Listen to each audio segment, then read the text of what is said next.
السلام علیکم ورحمۃ اللہ. اذان دے دیں.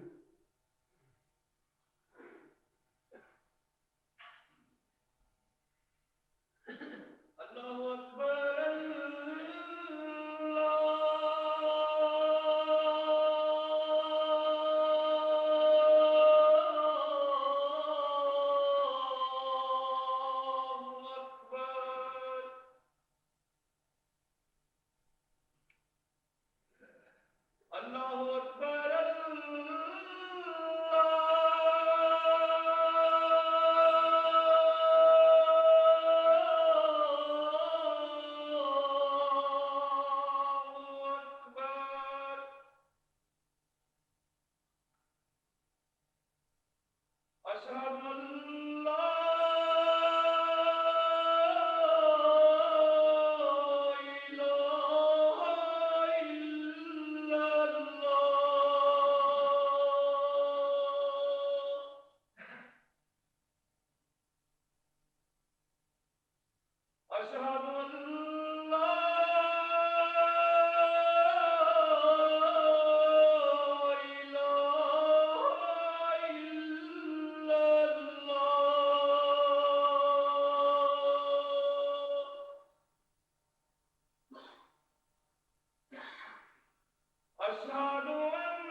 أشهد أن لا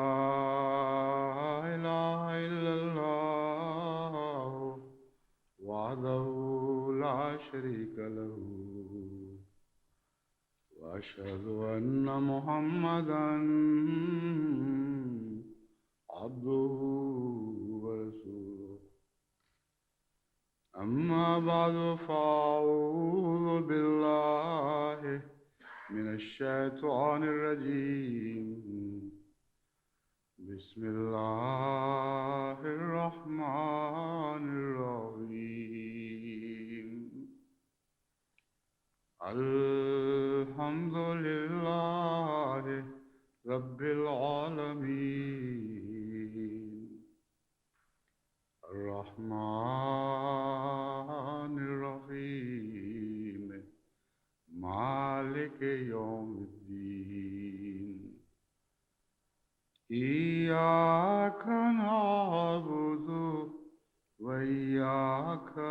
الصاغرين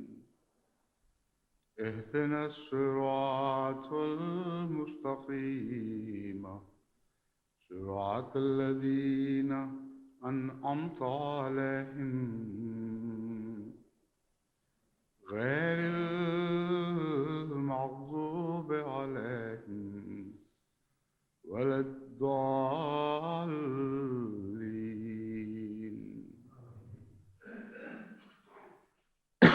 ان دعاؤں کا ذکر چل رہا ہے جو خدا تعالیٰ کی طرف سے انعام یافتہ بندوں نے کی اور جن کا ذکر بطور خاص قرآن کریم میں محفوظ فرمایا گیا۔ ایک دعا سورہ الانبیاء کی آیت 113 میں حضرت اقدس محمد رسول اللہ صلی اللہ علیہ وآلہ وسلم کی دعا کے طور پر محفوظ ہے۔ قال رب احکم بالحق وربنا الرحمن المستعان علی ما تصفون۔ اے میرے رب، اس نے کہا، یعنی محمد رسول اللہ نے کہا، رب احکم بالحق، اے میرے رب حق کے ساتھ فیصلہ فرما دے، وربنا الرحمن المستعان علی ما تصفون، اور ہمارا رب بہت ہی رحم کرنے والا، بن مانگے دینے والا ہے، المستعان، اور ان باتوں میں ہمارا مددگار ہے، علی ما تصفون، جو تم ہمارے خلاف بناتے ہو۔ اس دعا کا پس منظر بہت دلچسپ ہے، اس لحاظ سے کہ اس میں سب پہلے زبور کی اس پیشگوئی کا ذکر ہے کہ جس میں اللہ تعالیٰ نے فرمایا کہ الارض، یعنی فلسطین کی زمین، خدا تعالیٰ کے عبادت گزار صالح بندوں کو عطا کی جائے گی۔ ان الارض یرثھا عبادی الصالحون، یہ الفاظ ہیں۔ اس سے کچھ آیات کے بعد پھر یہ آیت آتی ہے، وَإِنْ أَدْرِي لَعَلَّهُ فِتْنَةٌ لَكُمْ وَمَتَاعٌ إِلَىٰ حِینٍ، اور میں نہیں کہہ سکتا، محمد رسول اللہ صلی اللہ علیہ وسلم یہ بیان فرما رہے ہیں کہ میں نہیں کہہ سکتا یا میں نہیں جانتا کہ شاید یہ جو وعدہ ہے تمہارے لیے آزمائش کا ایک ذریعہ بنے، اور متاع الی حین، اور کچھ عرصے کے لیے تمہیں اس سے فائدہ پہنچے، جس سے معلوم ہوتا ہے کہ حضور صلی اللہ علیہ وآلہ وسلم کو اللہ تعالیٰ نے اس بات سے مطلع فرما دیا تھا کہ اگرچہ خدا تعالیٰ کے صالح عبادت گزار بندے بہرحال اس سرزمین کے وارث بنائے جائیں گے، مگر وقتی طور پر اس پر غیروں کا قبضہ ہوگا، کیونکہ یہ آیت بہرحال مسلمانوں سے متعلق حضرت صلی اللہ علیہ وآلہ وسلم کا بیان شمار نہیں ہو سکتی، کیونکہ وہ وعدہ کہ جو خدا کے پاک بندوں کو، عبادت گزار بندوں کو زمین دی جائے گی، یہ وعدہ ایک مستقل وعدہ ہے، اور جس قوم کو مخاطب کر کے حضور صلی اللہ علیہ وآلہ وسلم یہ فرما رہے ہیں وَإِنْ أَدْرِي لَعَلَّهُ فِتْنَةٌ لَكُمْ، اس سے کوئی مخالف گروہ مراد ہے، مسلمان مراد نہیں، کہ میں نہیں کہہ سکتا کہ تمہارے لیے یہ کیا آزمائش لے کے آئے گی، یعنی یہ زمین جس پر تم قابض ہوگے تمہارے لیے کیا آزمائش کا موجب بنے گی، وَمَتَاعٌ إِلَىٰ حِین، ہاں کچھ مدت کے لیے تمہیں ضرور اس سے فائدہ پہنچ سکتا ہے۔ اس کے مان بعد یہ دعا ہے، قُلْ رَبِّ احْکُم بِالْحَقِّ، اے میرے رب حق سے فیصلہ فرما دے۔ مجھے یاد ہے جب یہ تنازع، گلف کا تنازع چل رہا تھا، خلیج کا، تو اس وقت بھی میں نے بہت سوچ کے یہی دعا کرنے کی احباب جماعت کو تلقین کی تھی کہ کسی ایک طرف کی بجائے حق کے جیتنے کی دعا کریں کہ اللہ تعالیٰ حق کو فتح عطا فرمائے۔ بس چونکہ حضرت اقدس محمد رسول اللہ صلی اللہ علیہ وآلہ وسلم کی دعا کے ساتھ یہ دعا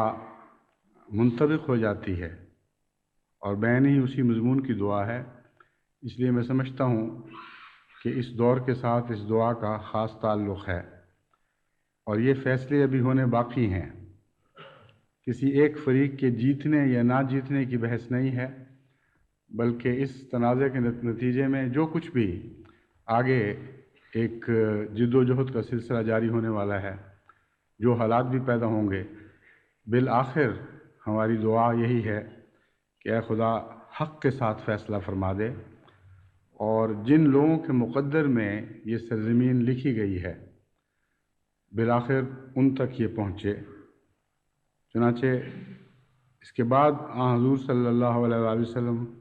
اپنے رب سے عرض کرتے ہیں وَرَبُّنَا الرَّحْمَٰنُ الْمُسْتَعَانُ، کہ ہمارا رب بہت ہی رحمت کرنے والا، بہت ہی بے انتہا دینے والا، بن مانگے دینے والا ہے، اور جو کچھ یہ لوگ ہم پر باتیں بناتے ہیں یا تم لوگ ہم پر باتیں بناتے ہو، ان کے خلاف یہی رب ہمارا مددگار ہوگا اور مددگار ہے۔ بس اس وسیع تر معنی میں یہ دعا کرنی چاہیے۔ دوسری دعا اس کے بعد سورہ المومنون کی آیت 27 میں ہے، یہ حضرت نوح کی دعا ہے۔ اس سے پہلے ہی آیات میں یہ ذکر ہے کہ حضرت نوح کی قوم کے سرداروں نے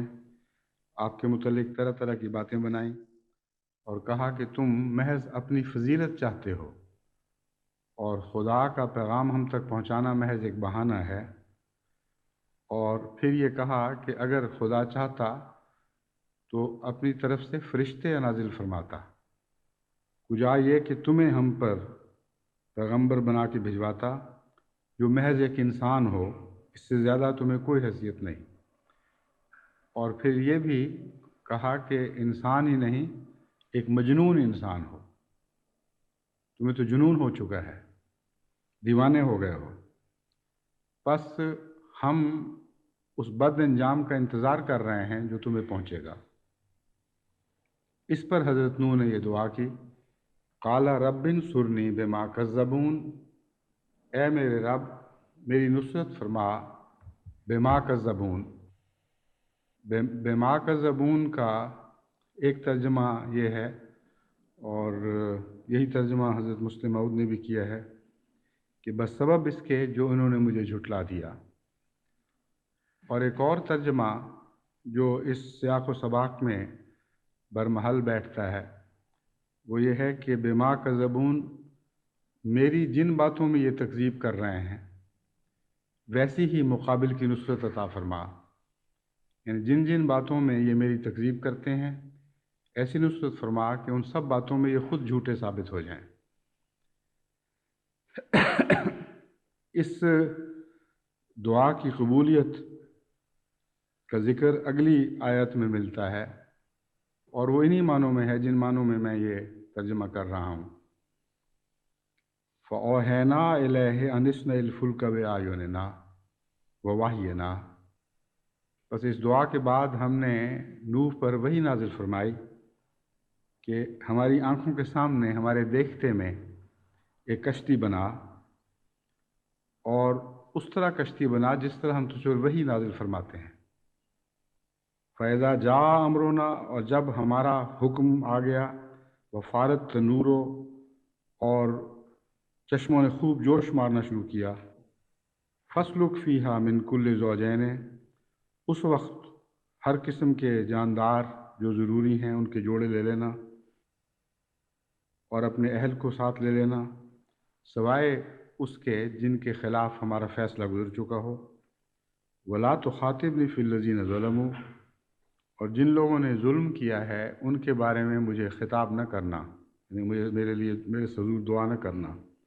انہم مغرقون، وہ یقیناً غرق کیے جائیں گے۔ بس دراصل انہوں نے حضرت نوح کو نہ صرف جھوٹا اور ریاکار بتایا، بلکہ یہ کہا ان کا جو پیغام ہے حضرت نوح کو جو خطاب ہے قوم کا، وہ اس بات پر ختم ہوتا ہے کہ ہم انتظار کر رہے ہیں، ہماری آنکھوں کے سامنے کچھ عرصے تک تم اپنے بد انجام کو پہنچنے والے ہو۔ تو یہ تھا ان کا تکذیب کا ذریعہ، اور تکذیب کا جو مدعا تھا وہ یہ تھا کہ ہمارے دیکھتے دیکھتے ہماری آنکھوں کے سامنے یہ جھوٹا ثابت ہو اور ہلاک ہو جائے۔ بس چونکہ حضرت نوح نے یہ دعا کی کہ رب انصرنی بما کذبون، اے میرے خدا میری ویسی ہی نصرت فرما جیسی یہ میری تکذیب کرتے ہیں، تو بین ہی اس کی قبولیت کے جواب میں اللہ تعالیٰ نے حضرت نوح کی آنکھوں کے سامنے ان کی ہلاکت کی خبر دے دی، اور ایسا ہی ہوا۔ بس یہ دعائیں اگر اسی پس منظر کو پیش نظر رکھ کر کی جائیں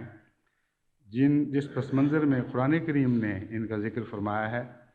تو ان کے اندر قوت بھی بہت پیدا ہو جاتی ہے اور ان کا مضمون بہت وسیع بھی ہو جاتا ہے اور حالات کے ساتھ مربوط ہو جاتا ہے۔ بس جماعت احمدیہ پر بھی جہاں جہاں ایسے حالات گزرتے ہیں یا آئندہ گزریں گے، جماعت احمدیہ کو ان دعاؤں سے اسی طرح استفادہ کرنا چاہیے۔ سورہ المومنون کی آیت 29 اور 30 میں ایک اور دعا کا ذکر ہے، جو اسی سلسلے میں ہی ہے، فَإِذَا اسْتَوَيْتَ أَنْتَ وَمَن مَّعَكَ عَلَى الْفُلْكِ، بس جب تو اور جو بھی تیرے ساتھ ہوگا کشتی پر سوار ہو جاؤ گے اور اطمینان کے ساتھ محفوظ ہو جاؤ گے، فَقُلِ الْحَمْدُ لِلَّهِ الَّذِي نَجَّانَا مِنَ الْقَوْمِ الظَّالِمِينَ، تو پھر یہ کہنا الحمد للہ الذی، تمام سب تعریف، کامل تعریف محض اللہ ہی کے لیے ہے، الذی نجانا من القوم الظالمین، جس خدا نے ہمیں ظالموں کی قوم سے نجات بخشی، وقر رب انزلنی منزلا مبارکا، اور پھر یہ دعا کرنا کہ اے میرے رب مجھے مبارک منزل پہ اتارنا، وانت خیر المنزلین، اور تو سب مہمان نوازوں سے اور اتارنے والوں سے بہتر مہمان نواز اور بہتر اتارنے والا ہے۔ یہ دعا ہجرت کے ساتھ گہرا تعلق رکھتی ہے۔ اس سے پہلے حضرت صلی اللہ علیہ وآلہ وسلم کی اس دعا کا ذکر کر چکا ہے جو آپ کو ہجرت سے متعلق سکھائی گئی تھی۔ یہ دعا حضرت نوح کی دعا ہے کہ منزلم مبارکن ہو، جہاں میں جاؤں دنیاوی اغراض سے نہ جاؤں، بلکہ جو کچھ بھی مجھے ملے تیری طرف سے برکتیں عطا ہوں۔ وہ مہاجرین جو آج مختلف ظلم کی جگہوں سے ہجرت کر رہے ہیں یا کل کریں گے یا آئندہ زمانوں میں کریں گے، ان کو یہ دعا ہمیشہ پیش نظر رکھنی چاہیے۔ حضرت صلی اللہ علیہ وآلہ وسلم والی دعا تو بہت ہی جامع اور معنی دعا ہے، اس کے علاوہ یہ دعا بھی خاص حالات پر اطلاق پاتی ہے، اور جو مہاجرین یہ دعا نہیں بھی کر سکے ان کو اب یہ دعا اپنی دعاؤں میں شامل کر لینی چاہیے تاکہ ان کی منزل مبارک ہو، اور خدا ہی ہے جو ان کی دیکھ بھال کرنے والا ہو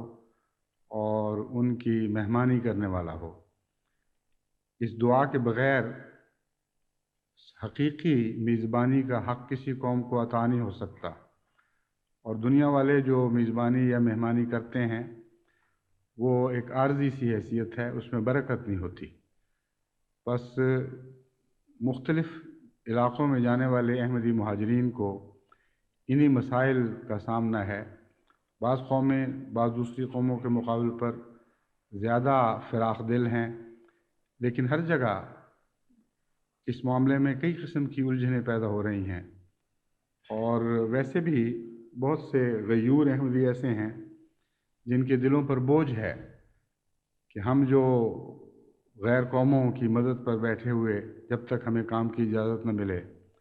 گویا ان کی خیرات پر پل رہے ہیں، ان کے لیے یہ دعا بہت ہی اہمیت رکھتی ہے۔ اگر یہ دعا کر کے چلتے تو ان کے دل میں ہمیشہ یہ یقین رہتا کہ میری آؤ بھگت کرنے والا دراصل خدا ہی ہے، اور میری دعا کی قبولیت کے نتیجے میں اللہ تعالیٰ نے یہ سامان فرمائے ہیں، اور کسی قسم کی نفسیاتی الجھن کا شکار نہ ہوتے، اور پھر